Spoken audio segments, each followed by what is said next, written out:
Hello, hello. Welcome to another episode of the Be Great series with your co hosts, Nikki Cuesta and Dr. Carolyn Bobb-Green. We are so excited to come here with another topic that is just going to blow your mind as entrepreneurs, as small business owners, as those that are really looking to grow and be great in your business. And today's topic, we're going to be talking about building and leading high performance teams. And we're going to give you all the golden nuggets. So make sure you get your pen, your papers available. Dr. Carolyn, how are you feeling? I am feeling fantastic, and this is one of my favorite topics to to talk about. One of many, but this one is a hot one for me. Yes, I remember before I even had a team, it took my bestie of 39 years to just ask me, hey, can someone that doesn't live in your state work for you? I said, you don't have to tell me something. You start February 27th, and we're going to get this started. Got our graphic designer, got our VA, and it has been a total difference. Now we have 5 team members that are thriving with Bomb Global. How about you? Tell us your story of getting your team together. Oh, so I remember I ran a school boutique, so I've had up to 25 employees at one time. So, first building my early childhood team with teachers, admin, directors, boutique team, employees, assistant managers, and then now my passionpreneur team, as I call it, but we kind of double dipped in all the businesses. So it's kind of like a circle of impact. So from my mom, who's my right hand person, to my daughter, to personal assistant, like it is a full circle of a team, but it drives from me first hiring my first 10, 15 employees for the school, and that was a lesson in itself.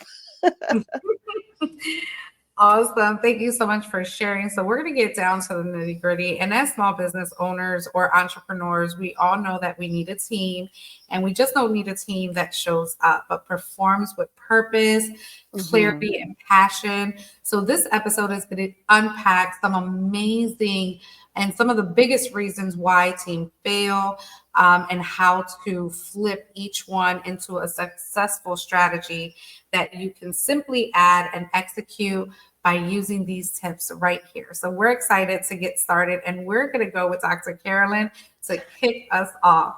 All right. So I must say that many of you guys may be solopreneurs, but you cannot lead an effective business if you're still trying to run a one woman show. And so you have to shift your mindset, first of all, from self employed to CEO leadership. When you're self employed, like I'll do it myself, no one does it like me. I have to be the one to kind of take care of it, or um, you need to transition your mind to telling yourself that my job is to build systems and allow others to do it well, even better than myself. And so that self employed mindset is what we go into, and we never grow, and all of the things fall on us. But when you have that CEO mindset, you begin to build systems. A guy, his name is Greg Hall, told me you can't be doing $10 an hour jobs while you're trying to build, this million or billion-dollar empire. So if there are things that you can hand over right now in your business that you can make more money during that time than if you had given that away, you have to shift that mind from that self-employed to that CEO. And then understand this, in the bigger scheme of things, when you don't hire and you do not pass those things on, you're blocking someone else's blessing. You're blocking their business. And so you have to think of this shift as you not dumping things on people, but you're developing them. You're helping them to become great at what they do. And if you micromanage and avoid this delegation, you will always feel like you're trapped. You'll always feel like you're overwhelmed, that it's too much. And so at this point, before we even kick off understanding how to build a team, it starts with your mindset. It starts with you. It starts with you understanding that you were not created to be alone and self-employed, but you were created to be a CEO of your business, the leader of your business, the one who makes decisions and passes it on to the next person, the one who gives guidance and put things in place so that people can follow through. If everything is in your mind and everybody's waiting for you to tell them what's going on, that's why they're sitting there. And that is why they can't develop and you're frustrated with them, as opposed to taking things from your mind, getting them trained and getting them into place so that you can eventually scale your business and not just be stuck with it being just you. I love that. I love that. That's so true. I've been a solopreneur for a very long time, wearing all the hats. There's still some hats I can't take off. Not that I can't, I'm really close to, but having a team really allows. I love that you said it's about developing your team as well. When Mhm. I first built my team, it was with all intent to when they're coming in with a particular expertise. Now I want to amplify that. How can you now not only provide the service to Bomb Global, how can you provide that to the masses? And how can I get you there to build out the business side of it, the portion, the leading, the magnitude, all of those things. So, and I love that you said the mindset. Everything starts with mindset. We have to know that this is growth, right? This is what we're leaning towards. It's really Absolutely. growing. And it jumps into exactly what my first thing is that we're going to talk about the way I want to go into it is really talking about why businesses fail and what is the solution to that. So the first one Mhm. is the reason why your team doesn't move is lack of role clarity, meaning they do not know what they're supposed to do. The confusion leads to wasted time, overlapping duties, or worse, tasks falling through the cracks. Mhm. So what do you do instead? You create crystal clear expectations. Be specific. Your team, they're not mind readers. And even if your team knows you, they're still not mind readers, because sometimes we add on family, friends, people that know the business or that know us or know what our thought process is, but they still need guidance and direction. So being crystal clear, it just outlines who does what success looks like for each role, and where collaboration is needed with each task. So, quick things on how you can execute this is really to host weekly check-ins. If Yep. you are not checking in with your peeps, it's like, where are they going? They're like a deer with headlines. Unless your system's already built out and they know those things, that's a bit different. So the weekly check-ins is where each person gives a status of update tied into their role, not just their activity.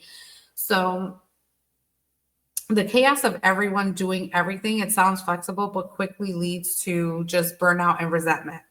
When we're not clear, there's chaos, things are happening. Have you heard? I thought she was doing that. I thought, more than let's just get it done, right? We know that something has fallen through the cracks, but when you set clear expectations moving forward, everyone's going to be on that mindset of let's get it done. Did it get done? Those check-ins allow you to do that.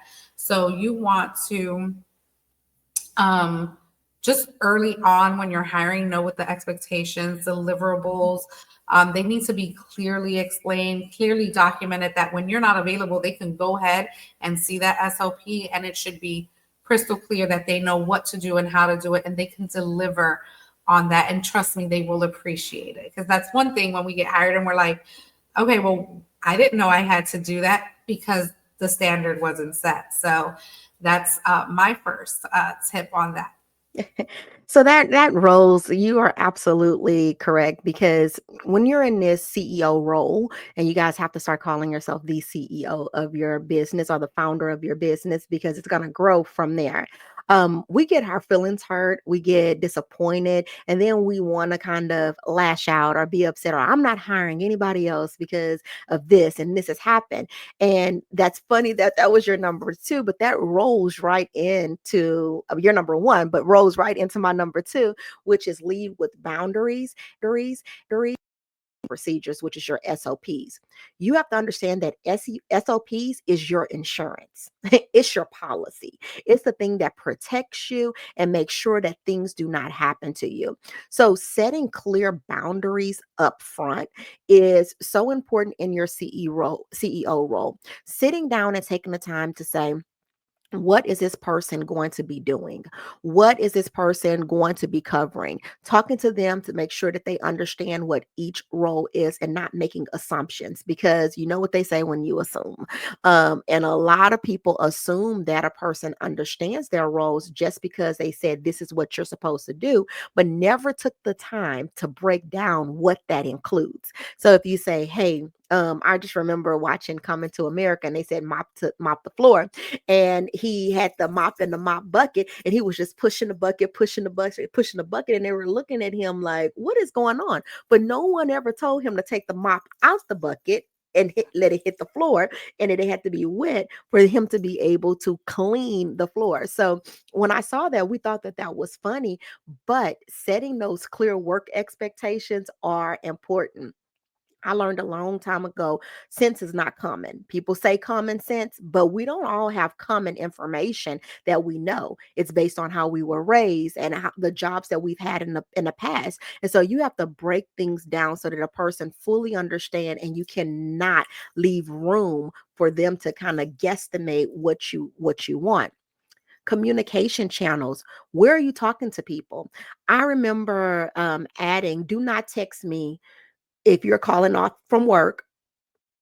Do not text that to me. Call me, because I may or may not hear that text message.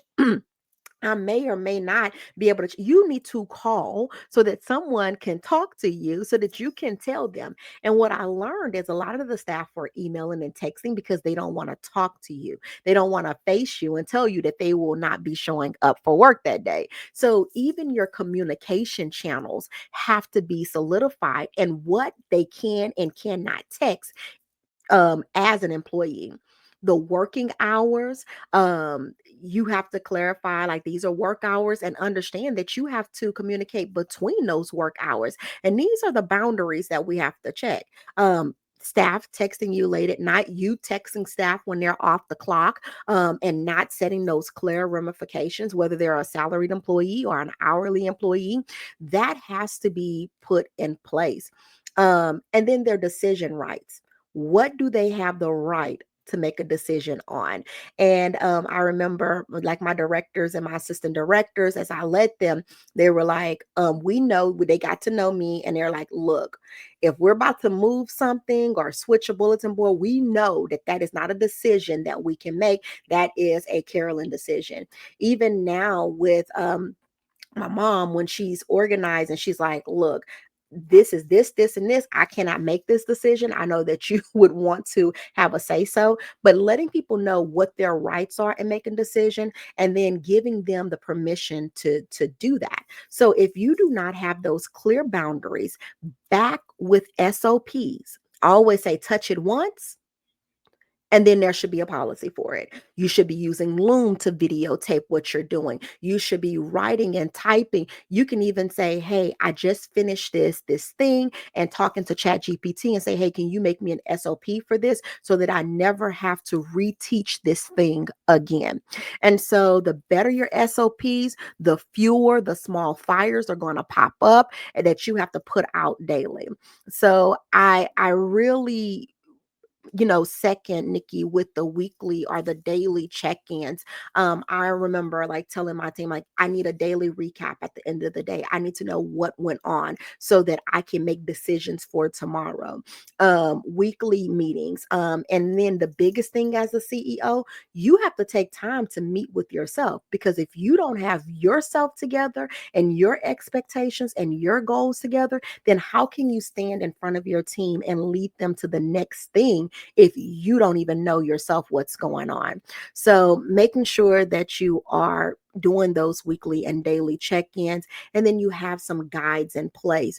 I think that we just think that people know what to do just because we know what to do, but that's not the case. And I've seen so many businesses fail because they don't have SOPs and they don't have boundaries in place for their staff. They just hire, like, oh, I'm going to hire you because I need some help. No, what's the rules behind that? Because that person will disappoint you. They will let you down. And then what they will do is the ruin the atmosphere for your next hire, because you're bringing that baggage and that hurt from that employee who was set up to fail into your next relationship. And so these are things that I feel are extremely important when you're hiring and bringing on a team. So good, so good. Yeah, just knowing that you will get disappointed, that's huge, right? That's something that you have to expect as a leader. Again, but you can avoid that with these things that we are putting in place, because we've been there. We've done that. We've heard it. We felt it in our organizations, and we witnessed it in other small businesses. Like Dr. Carolyn said, what we're looking for you to do is just be great and not have to fail in any of these areas when building a team, and also giving yourself permission to now lay that out, because some of these audiences don't have a team or probably haven't thought of a team, because again, it comes to, can I hire them? I can do all this myself. But there's so many reasons why you shouldn't. But we're going to go back to poor communication, which is really the reason why businesses fail, is because their lack of updates, leading to misunderstanding, duplicate work. We've spoken about that. Our assumptions, right? Not everyone has common sense. And I don't even know what that is, right? Who came up with that? Like, you don't know what you don't know. Something is just being handled the way the way you didn't anticipate it. So what I want you to do for my second tip to do instead is build a culture of radical transparency. Shred every layer, because as a CEO in your company, your team should know you just as much as you know you, right? Your team needs to, just like Carolyn described, like, Mom knows, my team knows that they cannot move anything on this bulletin board unless Carolyn has the final say in that, right? Unless she agrees to that. So they need to know where they're at. So another talking point I wanted to share on, just this open communication, is that silent isn't golden. Silence is dangerous. It's truly dangerous when team members assume silent means everything's fine. Issues go unaddressed, and it's better to just say too much than too little. Definitely say more than what you have to, especially as team members. Let's say you are a team member and you're working with the CEO, and your CEO doesn't have these things in place, and you're just wondering, what the heck am I doing? Then that's a conversation you need to ask your leader, right, in that organization, and your boss, whatever you want to call them. You want to make sure that you share everything. So we're also speaking to the team members that are listening in the audience as well, is to have a voice. Your voice matters. And I think that your leaders will appreciate that. And the other importance of over communicating is that we're all working remotely right now. So you can say things are done, but I don't see you. I don't feel you. We're not in the same office. So, we want to make sure that that the repetition builds alignment. Don't be afraid to restate the goal in multiple different ways, where you're not feeling overbearing or overpowering, but you're really just being transparent and saying, hey, this is the goal. This is what we're setting our sights on to complete this week, today, for the month.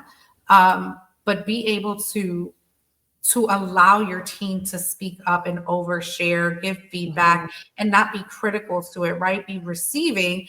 As the CEO, you can take what you want. You can put things on the parking lot, or you can trash some things away.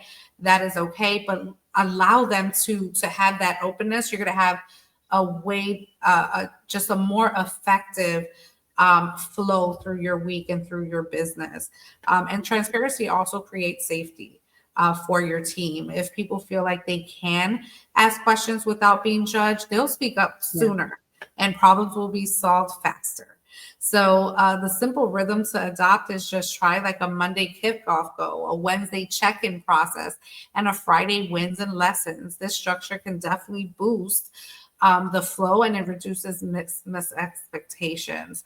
So I want you to really just build that culture. When you build a culture, trust me, it cannot be tapped. And I'm blessed to say that the culture that we've created in our organization, and I'm sure in Carolyn's as well, is Mhm. that it's seamless because we've already went through the bumps and bruises.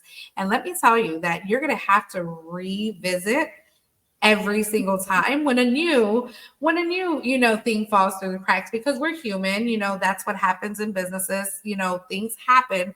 Be ready for those. But again, when you have just a tailored um like no brainer type of process in place, things really, the percentage of things going wrong are way slimmer than Yeah, if you were just all over the place. So correct. my second tip for you.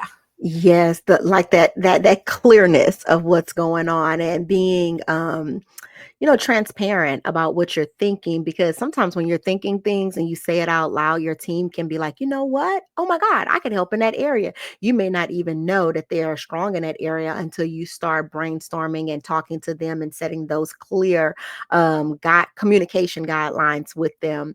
So this one is an experience one, and one that I love to talk about with new CEOs and owners and bosses as I, help them choose their team or help them understand how to build their team, is that don't lead from your employee experience.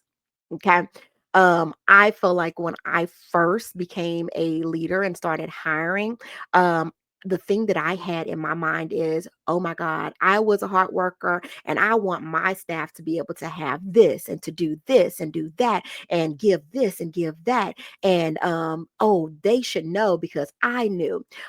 Also from a place that all of my hurt as an employee, I try to rectify that or try to make it better for my employees, and they didn't understand that. And so when I was doing this and doing this, I just assumed that they were wired like me and hard owner, and they had that owner level investment. Which I'm going to pause right there and I'm going to say this: if you're currently on a funding source or a job right now and you are not respecting that job, respecting that boss, or showing up at your full capacity, remember that that will come around and bite you when you get ready to hire employees, because you're going to expect your employees. And if they have a negative mindset, then your business will not move forward. So you need to show up now as an employee the same way you would want your employees to show up, because believe me, what goes around comes around. So that's my little throw in message. But back to the real message, which is, if you're a great employee,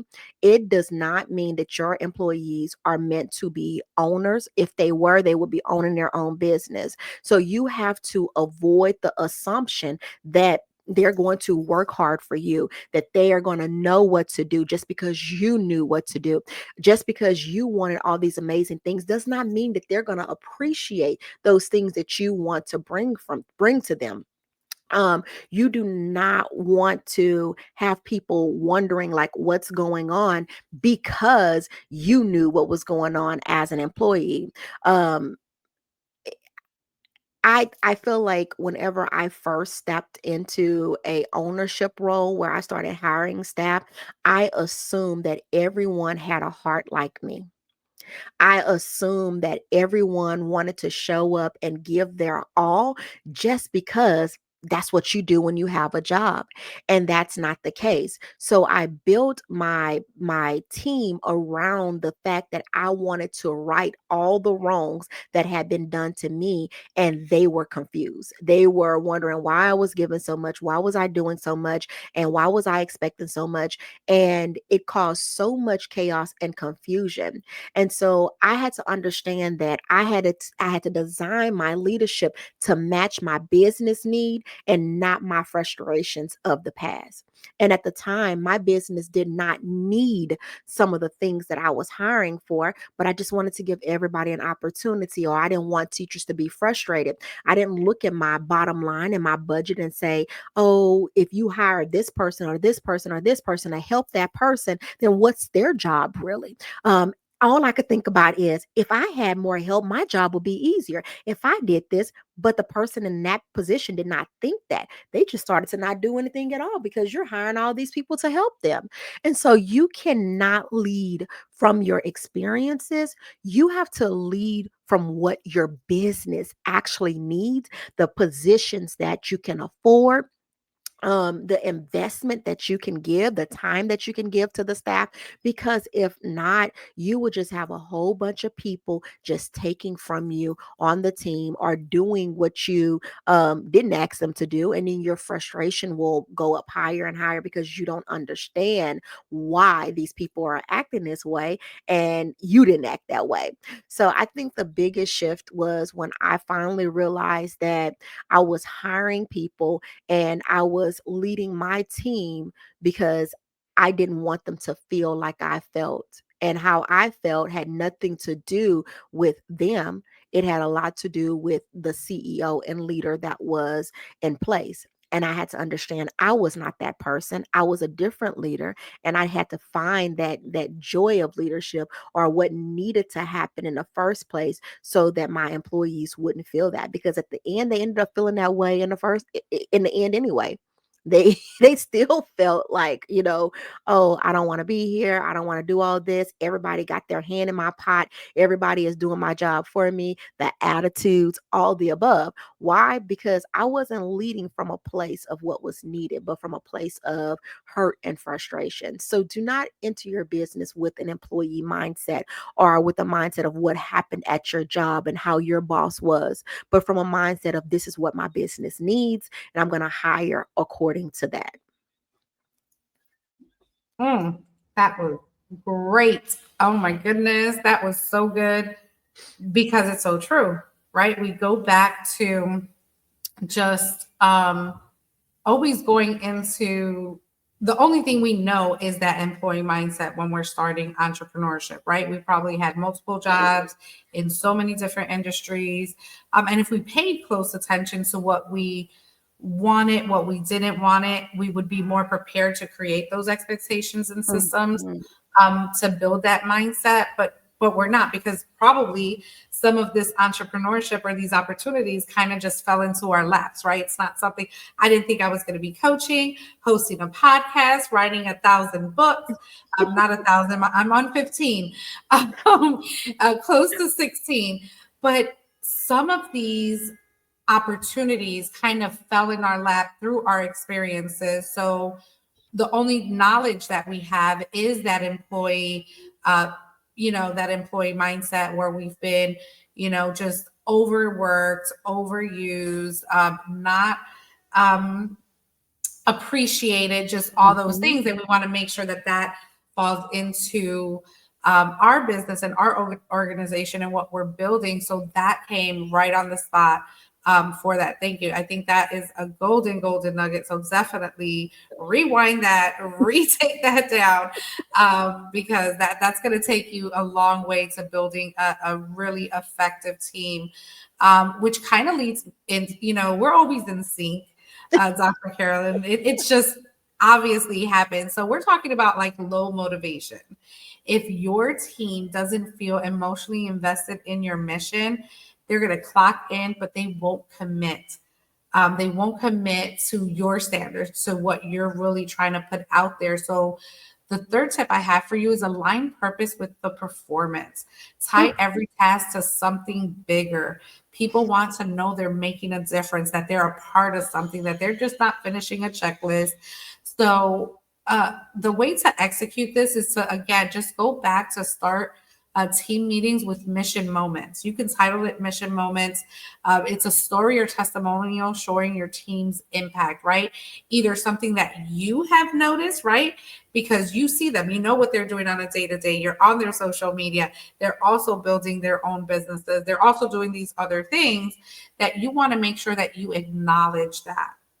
right? Let them have their shine moment when they know that they have that platform that they can really show up and say, hey, you know what? I was able to check these things off my list, but I just made a difference. I see people are doing, commenting, the actions or the results are coming in. So you want to tap into intrinsic motivation. It's not just about the paycheck, right? It's Yep. people want to feel value, heard, like their work matters, right? If they have a graphic, it's not just putting a graphic, it's the time that they spent to put your vision out there. It can be so many different things. And you can also use the power of storytelling, which is instead of saying great job, say because you followed up with that client, they came back and referred three others. That changed our quarter, right? So you have to like really storytell, let them know and the rest of the team know what's happening and that you see them and that it is a great job. Let's put some goals that we double that next month, triple that, whatever it is, but they know that they're being seen. A perfect example that I can share is that we have on our team a chief heart officer, and she's our onboarding specialist, right? She brings people on, she makes them comfortable, she makes sure that they can access everything. So when I get a voice note from a new member from our organization that says, oh my God, I spoke to Tony and she's absolutely phenomenal. I love, her energy, whatever it is, like, you've built that team, right? Because now I Mhm. can go and tell Tony at our team meeting or our check-in or send her a quick voice note and say, hey, thank you so much for, touching, someone's life and really transforming their experience with us. Because you know what? That new member is going to go tell someone in their network and they're going to be like, oh my God, I just had this experience. So you want to be able to keep sharing that. Your team is going to grow, your community is going to grow, your client list is going to grow. Yeah. It's just never ending once you have things like this in place. So celebrate progress, not just outcomes. Sometimes persistent is worth honoring as well. Let's say they didn't hit a result or they didn't hit a goal, but they've been pounding the pavement and maybe it's just not that season, right? We also want to Mhm. encourage that as well and acknowledge that results are still in motion. They can still happen. So in small businesses, event tasks is connected to the bigger picture and Yes. remind your team how their work keeps the whole thing moving. Yeah. That's just, we have to just keep reminding that without them as the piece of the puzzle, we can totally go into chaos. So you want to make sure that they stay there, that they are welcomed, and that the motivation is high and they're working towards something bigger. So I'm excited about that one. Awesome. Yes. Yes. This is that team praise and letting them know that they're contributing to the overall success of the business makes them feel like they're a part. And we have to understand that, people were created for different things. Some people were created to be business owners, some people were created to support businesses. And we have to understand that these people that are going to be a part of our teams, they need to know that they're needed in a way that is driving the business forward. So checking in with them, figuring out, what they love and giving them praise. Another thing that I'm going to say is really important that you guys understand love languages. Yes, it's great for relationships, but it's also great with working with your team and people. And what during my first segment within an interview onboarding is to figure out what that person love language is so that I can tailor that praise to them, because some people don't really care for gifts. They don't appreciate it. But if you go, oh my God, you did amazing, and you give them words of encouragement, they'll be like, oh my God, like she actually, I'm going to keep going. And you think that Starbucks gift card was going to move them, but actually it was going to be words. So I would say just a bonus tip is that as you're bringing in your team, get to know their love language and how to appreciate them so that they can help drive the business forward. Um, so that goes into my number 4, and I'm gonna tell you guys, this one is a personal one, a hot one, and that I think that if you're watching this podcast, I need you to lean into this one, like lean in and listen. And I'm going to talk about the dangers of overgiving and entitlement with your team. Um, this came out. I used to always be like, why don't they appreciate? Like, what's going on? Like, or they'll be like, oh, have this you owe me attitude because you hired them and they knew you from the past, or maybe you worked with them before, or maybe it's a family member or a friend. And we tend to overgive and give this sense of entitlement. But here is last weekend, I was a part of a fireside chat with Oprah and TD Jakes, and she said something that struck, like, I'm gonna paraphrase it, but just hit home. And I knew that this is what was going on. You can't give people more than what they earn, or they'll abuse it. So if you just start giving things, and just letting them access, oh, can I get this loan for $500? And they didn't earn it, then they will tend to abuse it more than the person that earned it and got a bonus. And so as small businesses, we give too much access, too many personal perks, too much flexibility, because we're afraid we're going to lose that person. We're afraid that we're not going to have them, or they're going to be mad at us, or they're going to leave us. And then those professional lines get very blurred, especially as a small business, because they have access to us as the owner. They have access to the CEO, as opposed if they go work at Walmart or Target, they have to do what they're told because they don't have access.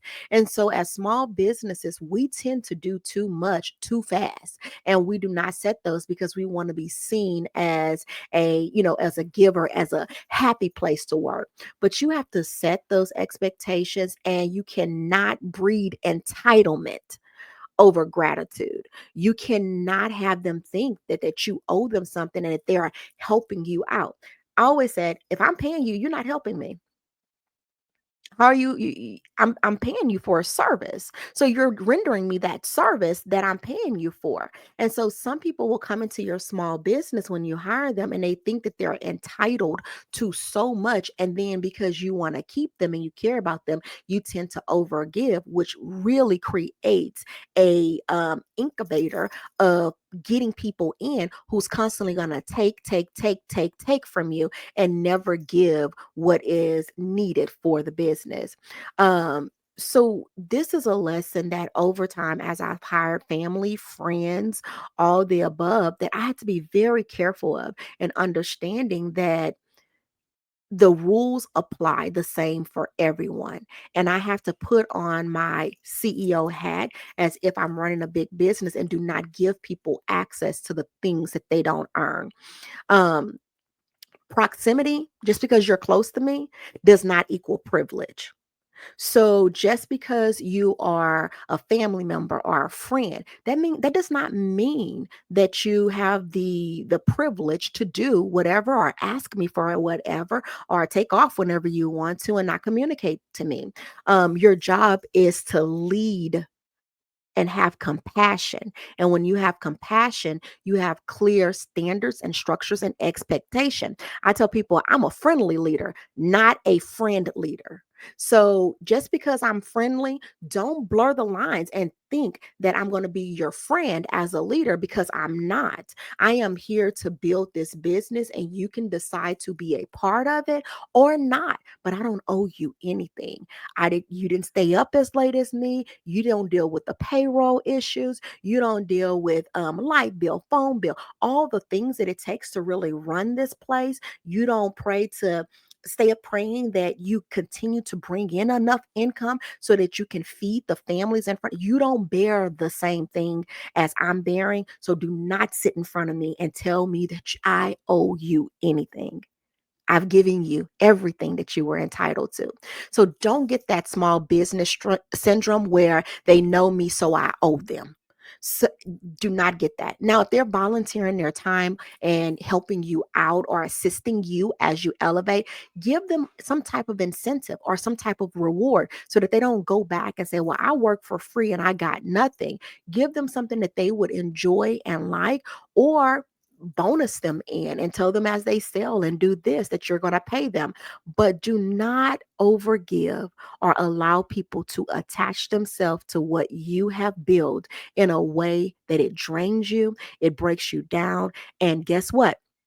When it's time to pay, payroll, when it's time to pay taxes, all those people that you gave to, they're going to be nowhere to be found to help you. So do not put yourself in a predicament where you're giving more than you have, or you're giving more than what they're able to return to you. So that was one of the dangers that I wasn't warned of, because I'm just like, oh, people should know better. But no, they took my friendliness and happiness for being their friend and not their leader. So you have to set those expectations up front as you're building your team. Yes, there are going to be some people that you don't have to go through it with this, but if you don't start putting this in your mind and putting those rules in place, as you grow, people will think that you owe them something. Family, friends, even the ones that don't even work for you will call you and say, can I borrow? Can I have? And it's like, did you earn this? Oh, here's what you can do. If you want to borrow this $500, it's $1,000, it's $2,000 from me. How about you come and clean and sweep and fold some clothes and do those things? And I can pay you for your service. But no way am I going to give you something that you didn't earn, because then you're going to think that I'm the Bank of Carolyn, and you're going to keep coming back and asking and asking and asking and asking until there's nothing left. So remember that as you're growing in business and as you're hiring friends, family, and people who see you as a small business, you can't treat it like that. They have to treat you just if they're working for some of the biggest corporations and companies, and they cannot do the things that they wouldn't do at that job in your place of business as well. So I'm going to say that's my number 4 with building a team. Oh my goodness. That, hmm, I think you left me without words this time because it's so true. Is that's what's happening, Dr. Carolyn? That's what's happening. Oh my goodness. Let's open up our eyes. People, we don't owe no one anything. And if once we as leaders get that, like we're providing a service, we're getting people from point A to point Z, giving them growth all in between, opportunities in between for the services, but for the team as well. I thought that, that wouldn't apply to a team, but it absolutely applies to the team, right? Totally applies to every part of your organization and who's going to really look for that those things. I love when you said I am not the Bank of Carolyn. I love it. Love it, love it, love it. That was an eye opener and a jaw dropper, let me tell you. Yeah, we go through it as business owners, and I've seen every Mhm. phase, from a big team to a medium-sized team to a small team to growing back to a big team, and we've been through it all in different models and different ways. And this is something that most small businesses go through, especially when you're the first in your family to rise up out of poverty, or the first in your parent, and they see you posting on Facebook, and your employees as well. They see you with something new, so they think that they should have it too, or they're counting your coins to the bottom line. And this happens. And even when you trust a person, they're not blind. They see how much you're bringing in. They know how much you charge. And for some reason, they feel a sense of entitlement because of proximity to you. And that Mhm. shouldn't be the case. And we have to build ourselves. And this is a prayer that I would say every morning: Lord, allow me to be able to see and to make clear decisions to limit the access to people who do not deserve access. And so if you're not covering that and asking that every single day, you're going to find yourself in this place. And I know we're talking about building a high performing team, but this will kill the performance of your team, because Mhm. then they'll stop doing what they're supposed to do, thinking that you owe them. So they're not going to do it at all because you didn't give them what you gave them before. Mhm. So, we have to be careful if you want to have people that respect you, people that are going to perform for you and not just sit in roles and positions just because they know you. You have to have those clear expectations when it comes to giving and bonuses and all of those things, because they will be looking for them as your business grows. Absolutely. All right. So good stuff. I'm telling you, good stuff. We are going to go into our final tip, and it's my number 4, and it's micromanagement for your team. And yeah, I mean, if you're still doing the work, if you've delegated and you're still doing the work, you've accomplished nothing. Let's just say that. I know micromanagement is so hard to get away from, but you can empower with trust and autonomy. There is a reason why you hired that person. You've seen something in them. They provided some proof, right? Some or all the proof you needed, and really giving them the clear go ahead to innovate, to create. You want to, when people watch, instead of trust, they shut down their ideas and their initiatives. And that's why teams fail. That's why they walk away. They feel like, what was the point? And what you want to do instead is set clear outcomes, give support, and then step back, let your team own their process. Because when they deliver it back to you, that's the time where you can give the feedback if there was a miscommunication, right? If you have all of those things in the beginning in order, SOPs, open communication, praising them, and everything that we've talked about on this episode, there is no need for us to micromanage. Yeah. Let them be. You want to be able to set clear outcomes. Let the team own their process. If you've hired them in their genius, that's what they do all day, every day. That's probably their own business, where there's contractors or VAs or things like that. Mm-hmm. You want to do what I would love to offer you as a tip is create something that's called decision zones, which are areas that where your team has the freedom to decide without checking. Dr. Carolyn talked about it earlier. She said, um, let them know what they're able to decide on, what decisions that they don't need to run by you. This is their field of expertise. You already know, you trust them.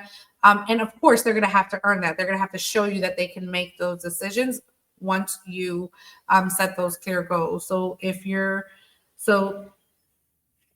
constantly double checking work, redoing tasks your way, or feel uncomfortable, you're micromanaging. You're micromanaging, Mm-hmm. and nobody loves to have that head over their shoulder because the trust is no longer there. So you want to create a trusted environment.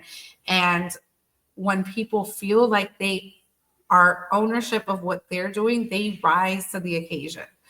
So we have to really, it's not about handing off the leadership. It's about clear guardrails. Structures give freedom when expectations are clear. When people feel ownership, they rise to the occasion. Um, one of our team members delivered an entire onboarding doc just because I gave her the space to do it.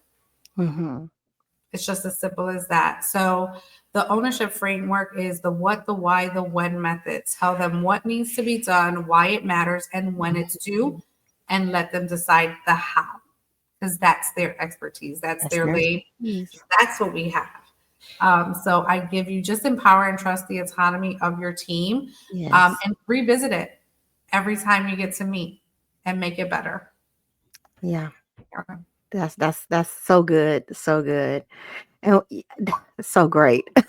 You have to give them the space and understand that that space is growth for them. And I learned a lot a while ago, and I'm going to see if I can say this right. In leadership school, motivation is a formula. It is a result of something. It doesn't just pop up, and it's the result of making sure that they understand the purpose, giving them recognition and growth opportunities. If there's no growth opportunity, whether it be money, promotion, or ways to be able to earn, there will be no motivation on your team. And so when you're saying, I need to motivate my staff, ask yourself, is there purpose? Is there recognition? And is it growth opportunities for them? Because that's the only way that they're going to feel motivated. So I love that growth opportunity is that space to be able to create and know that you're valued for what you contribute to the team. Yeah, so I am absolutely loving this. And so I would say, like, just understand just everything that we kind of bottled up and talked about is like leadership is just a balance, it's a balancing act. It is clear expectation, supportive feedback, and consistent accountability, holding people accountable for the things that you've set in place, understanding what your culture is, understanding that it's not just convenience, just picking people because they're close to you or you know them, but actually picking people that align to what you're trying to deliver. So I love this topic, and I hope that you guys understand that building a team is not just necessarily hiring a VA right away or hiring this person. Starting a team is hiring somebody to do the things that you're not able to do so that you can do your business, including going to the grocery store, doing laundry for you. My first hire was the dry cleaners. I hired you guys to take care of that laundry so that I could spend more time to be able to do what I need to do. Your second hire may be a maid at your home. So when you're building a team as a solopreneur that's building to become a CEO, don't think that your first role is what everybody else chooses, because it's what you need in your business and what aligns to you getting to where you need to go. So there are some roles that I don't need in my business, but there are some roles that I need because there are roles that if I do them, I'm taking away from the big picture. Oh my goodness. Again, this has been absolutely, which kind of led me to my number five, which we can't get all the way through, but it's no growth path, right? It's investing in development and feedback. If there's no future in sight, your best people will outgrow your business and mentally check out. And that's not what we're looking to do. We want them to grow and develop. And growth can look like a new challenge. It could look like a side project. It could look like shadowing another role, but don't let limited budgets limit your creativity. Coaching versus correcting. Feedback isn't just about fixing mistakes. It's about helping someone else level up. So all of this, quick wins, just keep sharing that. Grow your team, connect with us. I'm going to scroll our websites, buildingleadershipmindset.com. Check us out. Training You to Succeed.net with Dr. Carolyn. She's doing amazing things with her passionpreneur community, and she's just always giving and just pouring out some golden nuggets. So definitely follow her on Facebook as well. This has been absolutely phenomenal. We're coming back next Yes. month with another topic. I'm super excited again for just being able to provide this Be Great series and partnering with you, Dr. Carolyn, to make this happen and really give the tools that, small businesses need. So next week, we'll be talking about overcoming challenges and embracing change. Who hates change? That's going to be a big one. That's going to be a big Yes, it is. Yes, it is. I always tell people, if you don't like change, I'm not your person, because I will drop a change. I will cut my hair. I will change my clothes. Like, I'll change it up one. like that. So, but yeah, Mm, people have to learn how to embrace it. So I'm excited about that topic. yeah, just know that change is always the common denominator in life and what you do and how you move forward and grow and all those good things. And we're going to come back with some amazing tips and strategies to be great in your business. Thank you so much. Carolyn, you want to close us out and then we'll make it count. Yes, as she said, I am all about being great, not just doing great things, but operating in the highest level of greatness. And in order for your business to be the highest level of greatness, you have to have a great team around you to keep your arms up and drive the business forward. So I thank you guys so much for being a part of this podcast, being a part of both of our communities. And we look forward to training you to succeed in your business. Absolutely. And build that leadership mindset to make every second count. Have a great one. See you next month. Bye.